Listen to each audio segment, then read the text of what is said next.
Ukrainians on Tuesday grappled with the ramifications of the Trump administration's decision to pause military aid for their fight against Russia's invasion, days after a disastrous Oval Office row that has deepened a rift between Kiev and the White House. According to Associated Press U.S. President Donald Trump directed the U.S. to pause all assistance to Ukraine as he seeks to pressure Ukrainian President Volodymyr Zelenskyy to engage in peace talks with Russia. The decision appears to halt arms deliveries approved under the Biden administration, but it was not clear whether deliveries of ammunition for weapon systems already in Ukraine would be affected.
The head of the International Atomic Energy Agency on Monday said Iran was rapidly strengthening its nuclear capabilities and that there was need to engage with the country soon.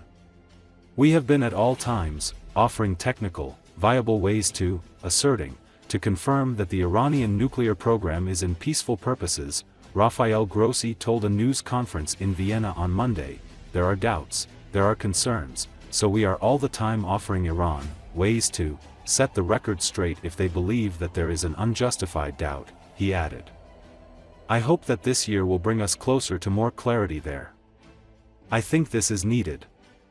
In the current context of international tensions, we really need to put this on the right track."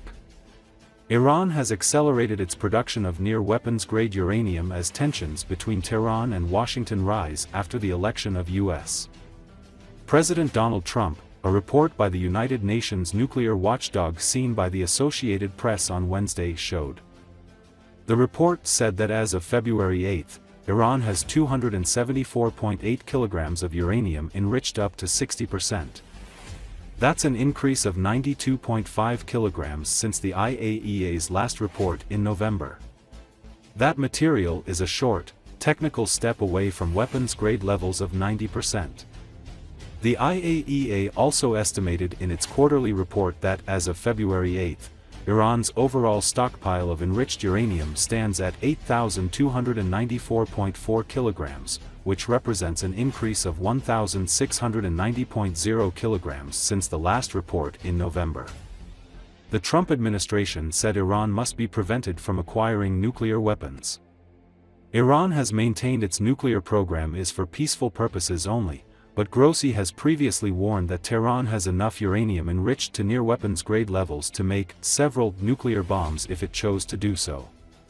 Iranian officials have increasingly suggested Tehran could pursue an atomic bomb. U.S. intelligence agencies assess that Iran has yet started a weapons program, but has undertaken activities that better position it to produce a nuclear device, if it chooses to do so. The IAEA already warned last December that Iran was poised to, quite dramatically, increase its stockpile of near-weapons-grade uranium as it has started operating cascades of advanced centrifuges. That move came as a response to the Board of Governors at the IAEA passing a resolution condemning Iran for failing to cooperate fully with the agency. In the past, Iran has repeatedly responded to the board's resolutions by further enhancing its nuclear program.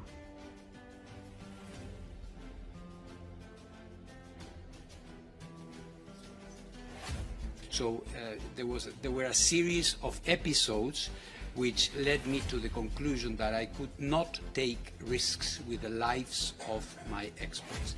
Any other political consideration, I think, is out of place, really. I think this is really and solely driven by the necessity to protect the lives of those who are working there. That is all I can say. And I have been in contact, I discussed this with President Zelensky, with Foreign Minister Sibiha, so that it's not true that we have been doing this in a unilateral manner. But I'm pretty confident that their strong support for the IAEA, perhaps, who knows, even stronger, because our reassessment may lead them to believe that we are worthy of every support they can give to an international organization. So I'm not very concerned about that. Of course, we will be waiting for news about it. With regards to our activities in Ukraine, I think it's very important to continue to count on the support of the United States and other countries, because, as I was mentioning to our Ukrainian colleague just now, we are engaged in a vast exercise, perhaps historically quite unique for the IAEA. We have become a field operation organization with that. We have cars, we have safety people, we have people in Rivne, in Melnitsky, in South Ukraine, in Chernobyl.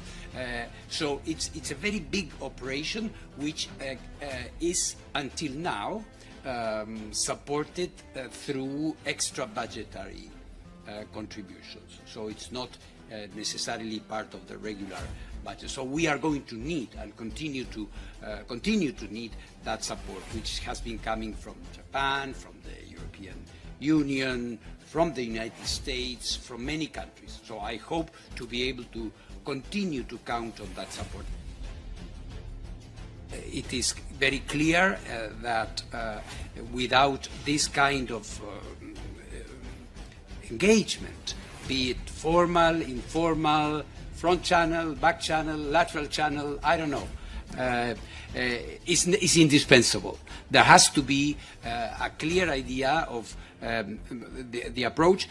An important statement by President Trump was when he said that he wants to have some form of a deal, some form of an agreement. And this is already an indication.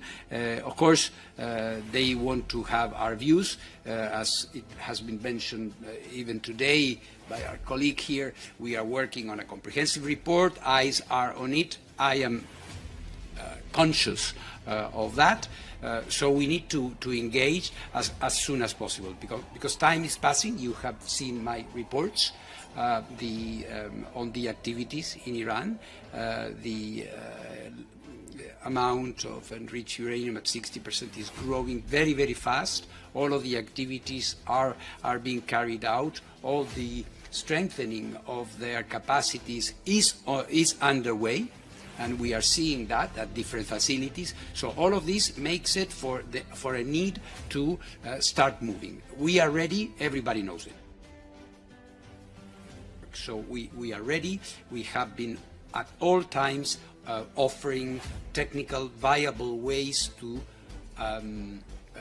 ascertain, to confirm that the Iranian nuclear program is in peaceful purposes. There are doubts, there are concerns, so we are all the time offering Iran ways to set the record straight if they believe that there is an unjustified doubt. So I hope that this year will bring us closer to more clarity there. I think this is needed. In the current context of international tensions, we really need to put this on the right track. You know, I try always to be constructive, and I try always to reach out and to get results, but that visit provided me with an indication that there is perhaps an idea in Tehran that they should really work with us, but unfortunately ensuing circumstances prevented us from working in this direction. So I would say what we need is real answers. What we need is an engagement that is moving forward. We need to stop talking about process and start getting some answers as soon as possible. And I think the nuclear non-proliferation regime must be protected, must be strengthened. And I should recall that the United States and the Russian Federation are the depositories of the Nuclear Non-Proliferation Treaty of 1970. So I think it's very important that everybody is reminded of its responsibilities. So I hope we will continue in this way.